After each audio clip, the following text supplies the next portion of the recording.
Good morning. You're watching the Campus News. Headlines. Republic Day celebrated at Pondicherry University. The former Chief Election Commissioner visits Pondicherry University. International seminar conducted by the Department of Sociology. Documentary films screened at SOM Auditorium. Department of Biotechnology conducted a seminar on genome analysis of cancer diagnosis. AnanthKumar Library, together with Springer, organized author workshop. Department of Physics organized a workshop on fundamental optics and photonics. The Department of Sanskrit organized an international conference on Mahabharata. Workshop on UNCRPD held at Pondicherry University. Department of Food Science and Technology organized a talk on systems-based plant and food metabolic innovations to address global food security and health challenges. Now let's take a look at the insight of this bulletin. We have an exclusive interview of Mrs. Kiran Mehra Kapilman, Director of the United Nations Information Center for India and Bhutan. A national of the United States, she returned to her country of origin after more than 30 years. She assumed office in the year 2011 and recently visited Pondicherry University. Excerpts from this interview. I'm really happy to be here today at the University of Pondicherry. I was really happy to meet with Vice Chancellor Professor Dr. Chandra Krishnamurthy. She's a dynamic person and I just loved my talk with her, and I came out of that thinking that we really want to work together, the United Nations Information Center and Pondicherry University. The Vice Chancellor has told me that as far as she's concerned, this place has to have the most number of trees. This is where all the earth sciences are going to happen. We've talked about some exciting, innovative initiatives that they are taking, and it is great to hear that this kind of thing really exists. It's for real, it's not just on paper. I've also just visited the library. As you can see, I'm in the room where the UN Depository Library is, and it's absolutely magnificent. I am so happy to see the way the books are kept here. It's so conducive to reading, to learning, and students today have such a great place here to come and read, and also all the e-resources that are available to them is really amazing. I actually wish I was back at university. When I was at university, I don't think we had libraries like this. Perhaps I would have read some more. The also interesting thing to see is that those who are running the library love books, and isn't that interesting? That is the most interesting part, because when they love books, they also like to show you they are proud of the collections, and that indeed is very heartening. I'd like to tell you very quickly about the United Nations. It's not something I can tell you in a couple of minutes, but the United Nations is there for everybody. The UN Secretary General Ban Ki-moon has said, especially because we all here are talking about eco and e-resources and so on, and we're talking about saving the planet. And he says that everyone has to do their bit, because we talk about a plan A and then we talk about a plan B sometimes. But with the environment and the planet, we don't have a plan B, because there is no planet B. There's only one planet, and that is the planet we have to save for future generations. So everybody has to give what they can to that. Apart from that, we also do so much. We are working on the empowerment of women, which is really important. We're working on mother and child, the maternal and child health. We're working on youth. I couldn't really go into the details of everything that we're doing, but human rights is very important. The pillars of the United Nations are peace, development, and human rights. And of course, human rights covers women's rights, children's rights, rights of the disabled. So it's really important to be able to live in a world which is working for a better future for all. And that is the future we want. So the youth today, it's very important, because the demographic dividend we have, and youth today are the leaders of tomorrow. So you all at this university are part of that generation that is going to be running not just the country, but the world. and the planet. So prepare yourself well. The United Nations is there to show you the way.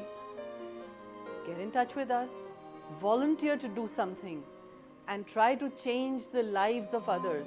Even if you can change the life of one person to make that person's life better, do it.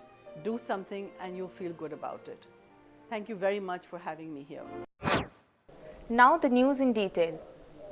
Pondicherry University celebrated 65th Republic Day of India on 26 January 2014. The Vice-Chancellor, Professor Chandra Krishnamurthy, hosted the tricolour flag. The security group in charge of the university paid a grand salute to the moment.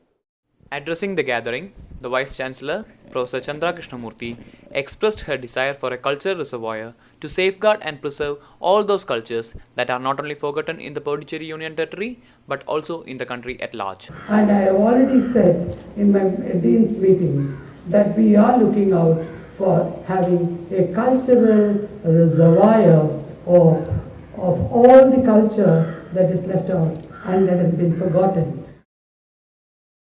The solemn ceremony was attended by students and staff alike.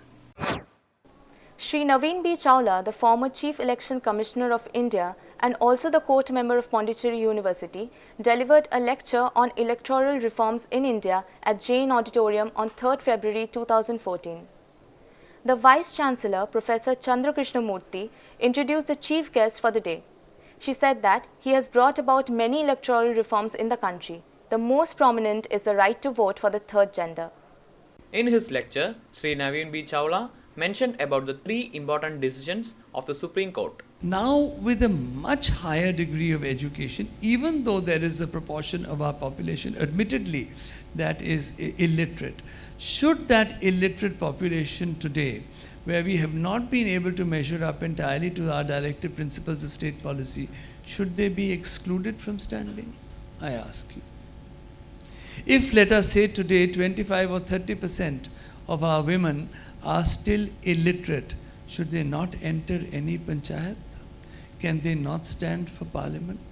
Do they not have enough common sense? Can they not represent us? Are we going to exclude them?